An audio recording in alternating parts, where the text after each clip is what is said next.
Amazon के जंगलात के दिल में यंगरोव जंगल वाक़ है, जो इतना पुरस्कार और खौफनाक है कि मकामी कबाइल भी इसमें जाने से इनकार करते हैं। कहानियाँ बताती हैं कि कदीम रूहें इस जंगल की हिफाजत करती हैं और जो कोई भी इसमें कदम रखता है उसे सजा मिलती है। बहुत से लोग वहाँ गए लेकिन कोई भी वापस नहीं आए। एथन हाक, जो एक तजर्बाकार मुहिम जो था और उसने कई मुहिम्मात सर की थी, इन खबरों का मजाक उड़ाता था।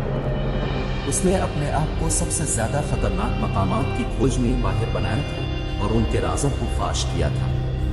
जब उसने यंगरोव जंगल के बारे में सुना तो वो चैलेंज से बच न सका। जदीद आलात और अपने वफादार कुत्ते मैक्स के साथ एथन अंधेरे के दिल में रवाना हो गया।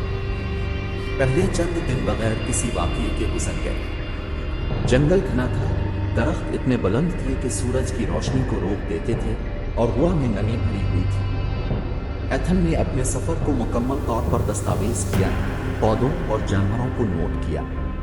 लेकिन जैसे जैसे वो गहराई में गया, उसने अजीब और गरीब चीजें महसूस की। दरख्त अपनी जगह बदलते हुए नजर आते और जंगल की आवाजें पुरस्कार खामोशी में डूब जाती, सिर्फ दूर दराज की सरगोशियों से टूटती जो उसके ख्यालात की बाज़गश्त लगती। एक रात जब एथन कैंप लगा रहा था, उसने झाड़ियों में खड़खड़ाहट सुनी। मैक्स, जो आमतौर पर पुरसुकून रहता था, वो रोने लगा। एथन ने अपना टार्च उठाया और आवाज की तरफ रोशनी डाली। रोशनी की तरफ उसे एक इंसान का खाका दिखाई दिया और वो समझा कि वो इंसान है।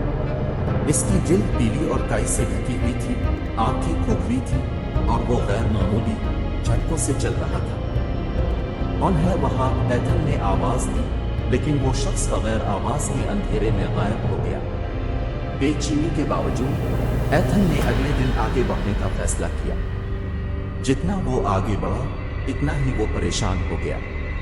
उसका कंपास बेतरतीब घूमने लगा और उसका जीपीएस मुतज़ाद मकाम दिखाने लगा। शाम के वक्त एथन एक कदीम झाड़ियों से घिरी हुई मंदिर पर जा पहुंचा। दिलचस्पी से उसने इसकी तहकीक का फैसला किया। मंदिर अजीब और गरीब कदीम निशानात से ढका हुआ था जो अपनी ही जिंदगी की तरह धड़क रहे थे। मैक्स ने कराकर अंदर जाने से इनकार कर दिया। एथन अलबत्ता अपने तजस्सुस के बाइस आगे बढ़ता गया। अंदर हवा ठंडी और नम थी। दीवारें खौफनाक मनाजिर की नक्शनिगारियों से भरी हुई थी, जिनमें कुर्बानी और अज़ियत के मंजर दिखाए गए थे। मंदिर के मरकज में एक मसबा था जिस पर एक पत्थर का बुत रखा था, जिसकी आंखें हर हरकत को देख रही थी। एथन ने अचानक सर्दी महसूस की और सरगोशियों की आवाजें बुलंद होकर एक अज़ियतनाक चीखों में बदल गई। अचानक मंदिर का दाखिली दरवाजा बंद हो गया। एथन घूम गया, हाथ में टार्च, लेकिन रोशनी झपक कर बंद हो गई। मुकम्मल अंधेरे में उसने कदमों की आवाजें सुनी, आहिस्ता और मुतअम्मिद करीब आती हुई। खौफ व हरास ने इसे लपेट लिया, जबकि वो दोबारा टार्च जलाने की कोशिश कर रहा था। जब आखिरकार उसने रोशनी जलाई तो वो रात वाले शख्स के सामने था। इस बार उसने बोला, तुम्हें यहाँ नहीं आना चाहिए था। उसने सरगोशी की, एक ऐसी आवाज में जो हर जगह से आती हुई लग रही थी और कहीं से भी नहीं। जंगल मुआफ नहीं करता। एथन ने भागने की कोशिश की, लेकिन जमीन उसके नीचे से निकल गई। वो एक गड्ढे में गिर गया जिसकी दीवारें हड्डियों के ढांचों से भरी हुई थी। बेहोश होने से पहले इसने आखिरी बार देखा कि पत्थर का बुत, इसकी आंखें गैर मामूली रोशनी से चमक रही थी। जब एथन बेदार हुआ, वो अपने कैंप में वापस था। मैक्स उसके साथ था।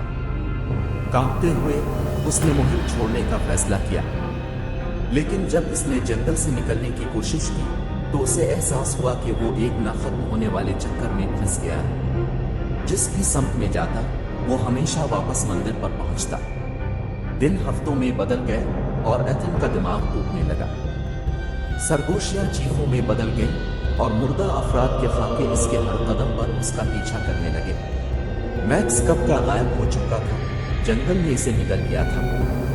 अपनी आखिरी लम्हात में एथन ने यंगरोव जंगल की हकीकी दहशत को समझ लिया। ये सिर्फ आसिफ ज़दा नहीं था, ये जिंदा था। इन लोगों के खौफ और मायूसी से परवरिश पाता था जो उसकी हुदूद में दाखिल होते थे।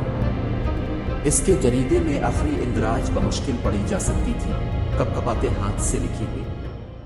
جنگل ملعون ہے، کوئی راہ فرار نہیں، میں کھو گیا ہوں۔ ایتھن ہاک کی لاش کبھی نہ ملی، لیکن اس کا جریدہ سالوں بعد ینگرو جنگل کے داخلے پر پڑا ملا۔ جن لوگوں نے اسے پڑھا انہیں ایک ناقابل وضاحت خوف محسوس ہوا اور انہوں نے جان لیا کہ انتباہات سچے تھے۔ جنگل میں داخل نہیں ہونا چاہیے تھا، کیونکہ یہ مالونوں کی سلطنت تھی جہاں مردہ سرگوشیاں کرتے ہیں اور زندہ ان کی صفوں میں شامل ہونے کے لیے مجبور ہو جاتے ہیں۔